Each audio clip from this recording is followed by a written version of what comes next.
Is सार्थक के news midweek. इस पेट्रोल और डीजल के दाम एक बार फिर से बढ़ चुके हैं। इस हफ्ते पेट्रोल के दाम 2.61 और डीजल के 2.71 रुपए से बढ़ गए। दशमलव बोलने में अपना मजा है नहीं। सिर्फ 2 हफ्तों के अंदर पेट्रोल और डीजल के दामों में 7.5 रुपए की बढ़ोतरी हो चुकी है और अभी तो मैटर शुरू हुआ है। जैसे दाम बढ़ रहे हैं वो दिन दूर नहीं जब लोग दहेज में बोलेंगे कि गाड़ी के साथ साथ फुल टैंक भी करा के देना मालिक।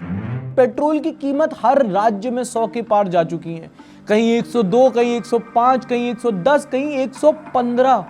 जनता तो घुन की तरह पिसी रही है। अब आप बोलोगे कि भाई सरकार और मीडिया क्या कर रही है। अब सरकार का तो ऑब्वियस है कि वेस्ट एशिया क्राइसिस चल रहा है तो हमें दाम बढ़ाने पड़ रहे हैं। मीडिया क्या कर रहा है, एक तो मैं बढ़िया क्लिप दिखाता हूं। वैसे अगर ऊपर से देखा जाए तो 7 रुपए के इजाफे से कोई बहुत बड़ा फर्क नहीं पड़ता। उदाहरण के तौर पर दिल्ली में बाइक चलाने वाला महीने में औसतन 30 लीटर पेट्रोल खर्च करता है। इस हिसाब से उनका महीने का खर्च 2,843 रुपए बैठता है। उन्हें अब 3,063 रुपए खर्च करने होंगे, यानी हर महीने 221 रुपए ज्यादा खर्च करने होंगे। मतलब शर्म की बात है। एक पत्रकार बोलने वाली अपने आप को औरत जाके खड़ी होके कहती है कि क्या ही हो जाता है 200 रुपए से, उस देश में जहां आंकड़े बताते हैं कि 30 करोड़ से ज्यादा लोग दिन में 300 रुपए से कम कमाते हैं। तुम जख्म भर नहीं सकते तो ठीक है, कम से कम जख्म पे नमक तो मत लगाओ यार। 2 रुपए बढ़ोतरी पे जो मीडिया कभी सरकार की पतलून उतार दिया करती थी, अब कह रहे हैं कि 200 रुपए ही तो है, कौन सी बड़ी बात है। आपको कैसे पता चलेगा मैडम, सबका खाता सरकार क्रेडिट नहीं करती ना। Middle class in India just wakes up daily to a new subscription charges for living. हमको जिंदा मत छोड़ो सालो, हम कोई मंदिर का घंटा है कि कोई भी आके बजा जाता है। CM Modi would be hating on PM Modi right now. ये ऐसे नहीं होता मित्रों, मैं शासन में बैठा हूं, मुझे मालूम है इस प्रकार से रुपया इतनी तेजी से गिर नहीं सकता। दोस्तों नहीं बोल सकते वरना मेरा हो जाएगा ग्रेट हरासमेंट।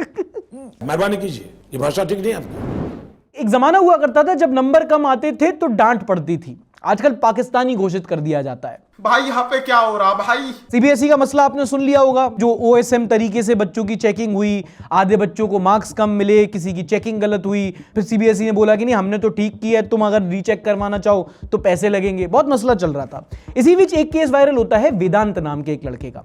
वेदांत बोलता है कि मेरे मार्क्स कम आए हैं और मुझे लगता है कि मेरी जो आंसर शीट है ना, जब मैं देख रहा हूं इसमें कुछ चीजें ऐसी हैं जो मुझे नहीं लगता कि मैंने लिखी हैं। हैंड राइटिंग ही मैच नहीं कर रही। आप चाहो तो मैं पब्लिकली अपनी इंग्लिश, मैथ, बाकी सारी आंसर शीट ले लेता हूं, बट मेरी जो फिजिक्स की कॉपी है वो मेरी नहीं है, किसी और की चेक हुई है मेरे नाम पे।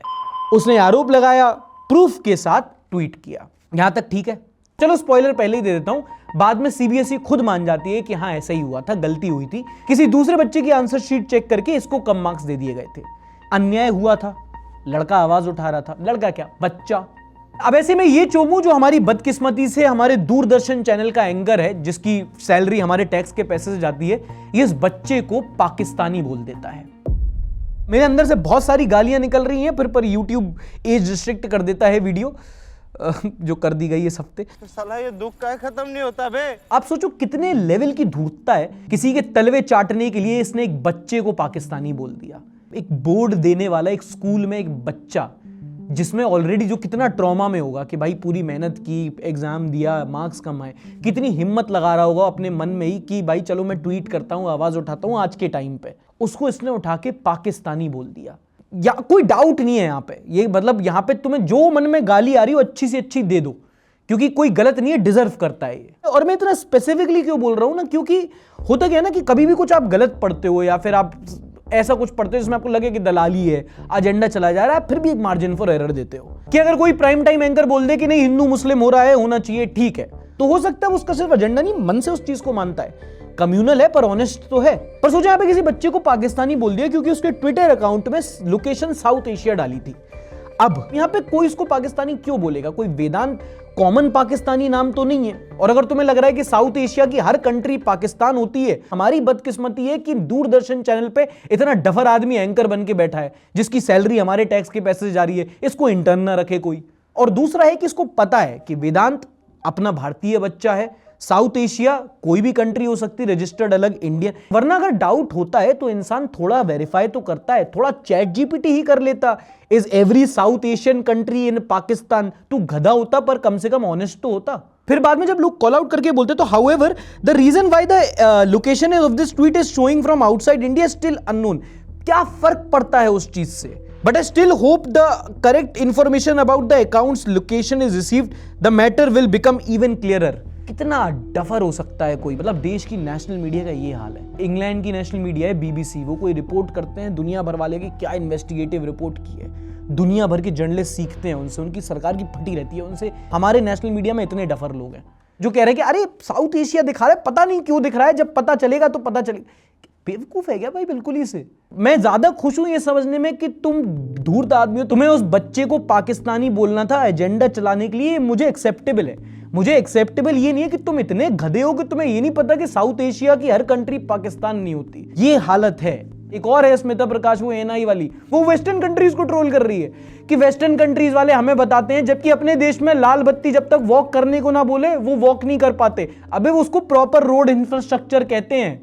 ये हालत है। मतलब इतने लो IQ वाले हमारे नेशनल मीडिया में कैसे हो सकते हैं दोस्तों? प्लीज प्लीज कोई मुझे कमेंट सेक्शन में बता दो। आप कितना भी मजाक उड़ा लो ना, लेकिन हंसने के बाद अपने आप से एक सीरियस सवाल पूछना कि मीडिया किस हालत पे पहुंच गई हमारी। ठीक है, हम सबको पता था कि ये पब्लिक के मुद्दे छिपाते हैं, लेकिन अब बिल्कुल ये लोग ब्लेटेंटली उसको सिर्फ छिपा नहीं रहे हैं, अब ये मुद्दों से प्रॉपर भटका रहे हैं।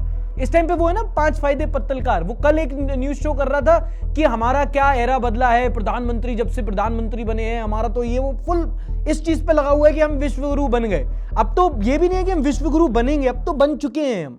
30 वर्षों में भारत ने पहली बार नरेंद्र मोदी के रूप में एक जननायक को देखा। ये सरकारें इतनी कमजोर थीं कि इनके पास भारत को लेकर ना तो कोई विजन था और ना ही बड़े फैसले लेने की ताकत, लेकिन नरेंद्र मोदी ने भारतीय राजनीति का ये पूरा समीकरण हमेशा के लिए बदल दिया।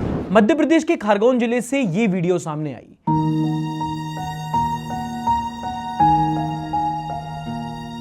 जहां पर ये बच्चियां जिनको अभी स्कूल में होना चाहिए, ये अपनी जान दांव पर लगाकर कुएं में घुस रही हैं रस्सी से एक एक बाल्टी पानी उठाने के लिए, क्योंकि इनके गांव में पाइप्ड वाटर कनेक्शन नहीं है, कोई वाटर पाइपलाइन नहीं है, कोई प्रॉपर बोरिंग नहीं है। बोरिंग में है तो नीचे पानी नहीं बचा है, बेसिक पानी की फैसिलिटी नहीं है हमारे यहाँ पे। प्रॉब्लम ये नहीं है कि हमारे यहाँ पे गरीबी है, प्रॉब्लम ये नहीं है कि हमारे यहाँ पे गाँव में पानी नहीं है, वो होता है यार। दुनिया की 18% पॉपुलेशन हमारे देश में, 4% वाटर रिसोर्सेज नहीं है।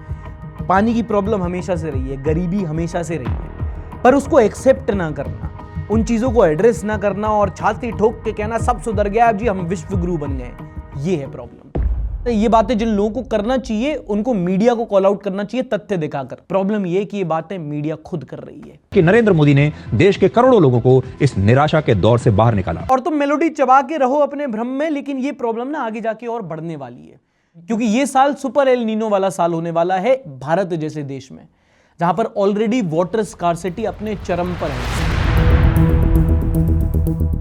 85% लोग डायरेक्ट ग्राउंड वाटर पर डिपेंडेंट होते हैं। 600 मिलियन पीपल, लगभग 60 करोड़ लोग पानी की किल्लत से जूझेंगे। अभी ऑलरेडी तुम्हें दिख रहा होगा लाइट नहीं आ रही है, छतों पे लोग सो रहे हैं, टैंकर आ रहा है, पानी की दिक्कत हो रही है। देखो कैसे अभी धरातल सूखता है, पानी की और किल्लत बढ़ती है। जहां पानी कम है वहां और कम हो जाएगा, और जहां किल्लत है वहां लोग प्यास से मरेंगे। तब चबाना मेलोडी और बताना कितनी चॉकलेटी है। मेलोडी इतनी चॉकलेटी क्यों? इंदौर में लोग ऑलरेडी सड़कों पे आ चुके हैं, प्रोटेस्ट कर रहे हैं, पर तुम्हें कहीं भी दिख रहा है इस बारे में? इसके बाद और पता नहीं इस साल कितने ऐसे शहर होंगे जो पानी की किल्लत को लेकर सड़कों पे उतरेंगे, क्योंकि पानी की किल्लत बहुत होने वाली है इस साल। अगली खबर है एंटरटेनमेंट से, जहां पर बॉलीवुड में रणवीर सिंह को federation of western India cine employees ने बैन कर दिया गया है। सिने एम्प्लॉइज ऐसी कोई फेडरेशन भी है? बॉलीवुड में किसी को बैन भी किया जा सकता है? जी हां, पहले मसला सुनो। अपेरेंटली हुआ गया कि फरहान अख्तर डॉन 3 पिक्चर बना रहे थे, जिसके लिए उन्होंने रणवीर सिंह को साइन किया था। सब कुछ हो गया था, प्री प्रोडक्शन हो गया, पहले उन्होंने शूट डिसाइड कर लिया, पूरा मतलब एक तरह से प्लान इन मोशन। लेकिन शूटिंग स्टार्ट होने के 3 हफ्ते पहले ही रणवीर सिंह ने मूवी से एग्जिट ले लिया। तो जो मूवी के मेकर हैं फरहान अख्तर, उन्होंने बोला कि ऐसे कैसे एग्जिट ले लिया भाई, हमने ऑलरेडी पैसे इन्वेस्ट कर लिए हैं, तुम अगर जा रहे हो तो चलो नुकसान भरपाई करो। तो रणवीर सिंह ने कहा कितना? तो उन्होंने कहा 45 करोड़ रुपए। अब 45 करोड़ रुपए रणवीर सिंह तो देने से रहे। तो federation of western India cine employees basically एक यूनियन है producers, directors, makeup artist, spot दादा, स्क्रिप्ट राइटर्स, पूरे मतलब जो फिल्म इंडस्ट्री में काम करते हैं उनके लोगों की एक फेडरेशन है। उन सबको बोल दिया गया है कि अब रणवीर सिंह के साथ काम नहीं करना। वो बचपन में नहीं होता था कि मेरा बैट है, खेलेंगे पर इसको नहीं खिलाएंगे, वैसे ही कुछ। पहली बात तो रणवीर भाई ये क्या बात हुई भाई? प्रोजेक्ट है, जिम की मेंबरशिप थोड़ी कि तुमने छोड़ दी। तो अब ये बॉलीवुड में नया मसला बना है। कुछ लोगों का कहना है कि रणवीर को इसलिए टारगेट किया जा रहा है क्योंकि उन्होंने धुरंधर की है और धुरंधर से तो जली थी ना इन लोगों की। और रणवीर सिंह का कहना है कि भाई ये कॉन्ट्रैक्चुअल डिस्प्यूट है, ये फेडरेशन इस पे कब से डिसीजन लेने लगी और ये बनी कब? Leftist are known to be intolerant species, can't digest their ideologically opposite Dhurandhar. बोल रहा हूं ना कि कुछ लोग बोल रहे हैं टारगेट किया जा रहा है क्योंकि उसने धुरंधर की थी। और आदमी भाई कलेश ही तो है। पहले मूवी साइन की, हटा दी, कलेश कर लिया, फिर जाके मंदिर पहुंच गया फोटो ऑप करने। Born actor on screen end of screen. Okay, next news. Cockroach को मारने के लिए सरकार ने चप्पल उठा ली है। क्या बात कर रहे हैं? कॉकरोच जनता पार्टी के लिए सरकार ने ऑपरेशन लाल हिट चालू किया है। सीजेपी का इंस्टाग्राम, उनके फाउंडर का पर्सनल इंस्टाग्राम अकाउंट हैक हो गया था, अभी आजकल वापस आ गया है। लेकिन सरकार ने सीजेपी का एक्स अकाउंट ऑफिशियली बैन करवा दिया था, जिसके खिलाफ कॉकरोच जनता पार्टी हाई कोर्ट गई है। जज साहब ने इनकी मांगे ठुकरा के इनको कॉकरोच बोला था तो उन्होंने कॉकरोच जनता पार्टी बना ली। अब कॉकरोच जनता पार्टी अपनी मांगे लेके फिर जज साहब के पास पहुंच गई। इस देश में सटायर ही खत्म नहीं होता। सोचो अगर ये मामला सुप्रीम कोर्ट पहुंच जाए तो सूर्यकांत के सामने ही बैठे हैं कॉकरोच जनता पार्टी वाले अपनी मांगे लेके। जज साहब कितनी अथॉरिटी से ऑर्डर देंगे कि मेरी ही वजह से तुम्हारा अस्तित्व है, मैं ही मिटाऊंगा। आयरनी हो रही है जी, बहुत भयंकर। आयरनी के नाम पे बताऊं, अभी ना रिसेंटली मैंने एक चीज देखी।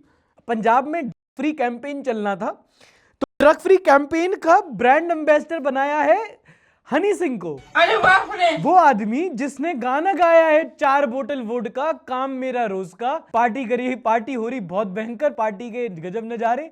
और क्या था? आंटी पुलिस बुला लेगी। Next will have Puneet superstar promoting civic sense. Main reason to choose him as he faced the journey of druggist to a common man and recovered from drug। अच्छा, इस हिसाब से करप्शन के बारे में बात करने के लिए कांग्रेस तो सबसे ज्यादा क्रेडिबल हुई। अब इस कैंपेन के लिए हनी सिंह से एक गाना बनाओ और उसमें मेन लीड रखना भगवंत मान को। ਚੱਕ ਦੇ ਗਲਾਸੀ ਅੱਜ ਪੀ ਕੇ ਸ਼ਰਾਬੀ ਹੋ ਜਾਣਾ, ਕੱਲ ਦੀ ਫਿਕਰ ਭੁੱਲ ਜਾ ਬਸ ਪਾर्टी ਵਿੱਚ खो जाना। यो हनी सिंह। अगला अपडेट है ट्विशा शर्मा केस को लेकर। अगर आपको भोपाल का ट्विशा शर्मा केस नहीं पता तो ट्विशा के जो ससुराल वाले हैं उन पर आरोप है कि दहेज को लेकर उन्होंने अपने बहू की हत्या कर दी। उनका पति समर्थ और उनकी सास गिरबाला सिंह जो एक एक्स जज रह चुकी है, उनका कहना नहीं हमने कुछ नहीं किया, यही है, यही मेंटली परेशान है, ढक लिया करती थी। और सुनो, पौधों में पानी भी नहीं डाला करती थी। वो कभी देखती नहीं थी पौधों की तरफ। मामले की जांच सीबीआई को सौंप दी गई है और उसमें असली तथ्य समझ में आ रहे हैं। पता चला है कि जज साहिबा ने तारीख पे तारीख देने के बाद डिलीट पे डिलीट भी बहुत किया है। घटना के तुरंत बाद उन्होंने 46 कॉल लगाए किसी एक्स जज को, किसी आईएएस आईपीएस अधिकारी, किसी सीसीटीवी टेक्नीशियंस को। क्यों? घटना के समय घर में 8 सीसीटीवी कैमरा थे लेकिन 2 दिन की फुटेज गायब है उन सबकी। व्हाट्सएप चैट्स वगैरह सब डिलीट हो चुकी हैं। अब यहाँ पे समझने वाली बात यह है कि जो लोग कानून को अच्छी तरीके से समझते हैं वो उसको मैनिपुलेट भी कर सकते हैं। पुणे पोस्ट केस याद है कि जैसे ही कांड हुआ था उसके पहले ही उनको पता था कि कब ब्लड सैंपल लिया जाएगा, कहां जाके स्विच करवाना है, कहां करवाना है। अब ये तो जज साहिबा ठहरी थी, सबूतों से पहले ही छेड़छाड़ होना शुरू हो चुकी है। The only thing intact was the गमले जिनमें पानी नहीं दिया गया था। It's very easy. बच्चे लड़कियां ये स्टेप ले लेती, जाके झूल जाती। Irresponsible conduct. लड़के नहीं झूल पाते हैं। नहीं यार, इतना मत रो, सॉरी। आप अपनी ही अदालत में खुद को बाइज्जत बरी कर दो please. I imagine how corrupt her career would been as a जज। ओ हो, जज पे सवाल मत उठाना इस देश में, कॉकरोच बोल दिए जाओगे। There are youngsters like cockroaches. They don't get any employment. They don't have any place in profession. Some of them become media. Some of them become social media. Some of them become RTI activists. हमारे देश में तुम एक point पे नेता पे सवाल उठा लो, ब्यूरोक्रेट्स पे शायद उठा पाओ, जज लोग तो बिल्कुल क्रिटिसिज्म के पार होते हैं। कर ही नहीं सकते तुम। कैसे कर दिए? और अगर कर भी दिए, तुमने तथ्य उठा के रख दिए कि रिश्वत ली गई थी, इन पे केस चलाओ और अगर नहीं इनका कुछ होता है तो मेरी अस्थियों को गटर में डाल देना, तो तुम्हारी अस्थियां गटर में डाल दी जाएंगी। जज साहिबा को प्रमोशन मिलेगा। Remember the Atul Subhash case? नहीं? ओह क्यों, मेलोडी के स्वाद में सब भूल जाते हैं ना आजकल। चलो अगली न्यूज में बात करते हैं स्पोर्ट्स की। आपने इन भाई साहब का नाम सुन ही लिया होगा, पटियाला के गुरविंदर सिंह, जिन्होंने इस हफ्ते एक नेशनल रिकॉर्ड बना लिया है। 100 मीटर रेस खत्म की है इन 10.07 सेकेंड्स।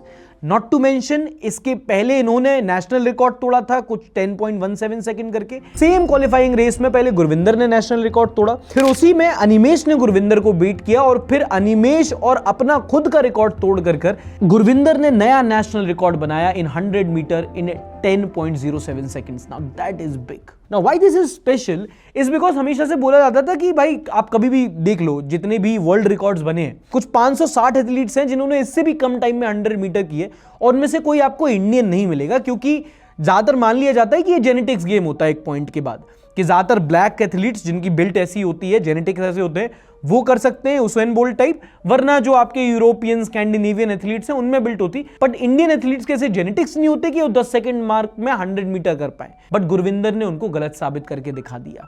और यहां पे इसलिए भ्रम तोड़ा है क्योंकि यह काम सिर्फ जेनेटिक्स का नहीं है। ये पटियाला का एक किसान का बेटा है जिसने अपने दम पे ट्रेनिंग की, अपनी डाइट फॉलो करी और अपनी बॉडी को इस स्तर पे लेके आया कि वो इस टाइम पे फास्टेस्ट इंडियन है। अब बस कुछ आधे सेकंड का फर्क ही है और उसको लाने में लगता है बहुत ज्यादा पैसा, बहुत investment, dietitians, physiotherapist, sports nutritionist, अगर उनको इन्वेस्ट किया तो गुरविंदर आगे जाके वर्ल्ड रिकॉर्ड भी चैलेंज कर सकता है, उसे तोड़ सकता है। An Indian man can be the fastest man in the world. Vishal टीके करके एक और एथलीट है जिसने 400 मीटर का नेशनल रिकॉर्ड तोड़ा है। अभी वर्ल्ड पैरा एथलेटिक्स हुए थे, हमारे एथलीट्स ने 100 से ज्यादा मेडल जीते, उसमें से 75 गोल्ड मेडल्स थे। कंपेयर दैट टू ओलंपिक्स, एक गोल्ड मेडल भी नहीं जीता था 1.5 अरब की आबादी वाले देश ने।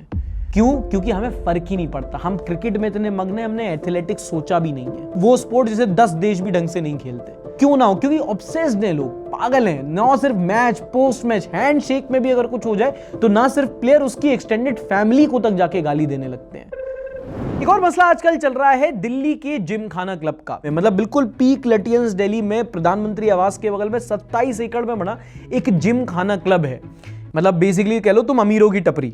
जिम खाना क्लब को एक एलीट एक्सक्लूसिव क्लब कहा जाता था क्योंकि एक तो इसमें मेंबरशिप लेनी होती थी, कम ही लोगों के पास मेंबरशिप होती थी, और जिनके पास होती थी वो होते थे बिजनेसमैन, ब्यूरोक्रेट्स, मीडिया पर्सनालिटीज, नेता, और ये सब बड़े बड़े लोग अंदर जाके देश की पॉलिटिक्स डिस्कस किया करते थे। कैसे क्या पता नहीं, मैं तो कभी अंदर गया नहीं, क्या बोल दूं कि भाई किसी के थ्रू कभी एंट्री नहीं मिली, कभी हम तो सोचे भी नहीं कि हम जिम खाना क्लब के अंदर जा सकते हैं। मैं गरीब हूँ।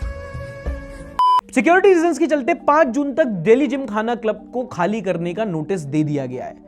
कुल मिला के 400 रुपए का रेंट था इसका, अंग्रेजों के टाइम से चला रहा था, फिर भी 47 करोड़ रुपए के ड्यूज थे। और अमीर लोग बड़े परेशान इससे क्योंकि उनका वो एलीट क्लब वाला फीलिंग जा रहा ना, एक्सक्लूसिव। अच्छा, अब तुम सोचोगे इस न्यूज का सिग्निफिकेंस क्या है? ऑनेस्टली बताऊं, मुझे पता नहीं कि भाई हाँ बहुत एक एक्सक्लूसिव लोगों का क्लब था, होम मिनिस्ट्री उसको खाली करने के लिए बोल रही है, क्लब के अंदर क्या होता था पता नहीं क्योंकि एक्सक्लूसिव था। समय रहने का जोक है ना कि नॉन वेज वेज खा सकता है, वेज नॉन वेज, ऐसे ही अमीर गरीब के मुद्दे उठा सकता है, गरीब अमीरों के मुद्दे नहीं उठाएगा।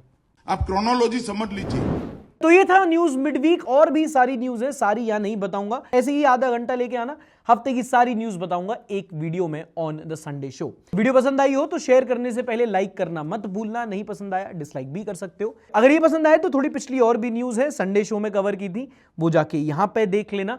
ऐसी और न्यूज के साथ मिलूंगा मैं अगले संडे शो में, तब तक के लिए ध्यान रखो।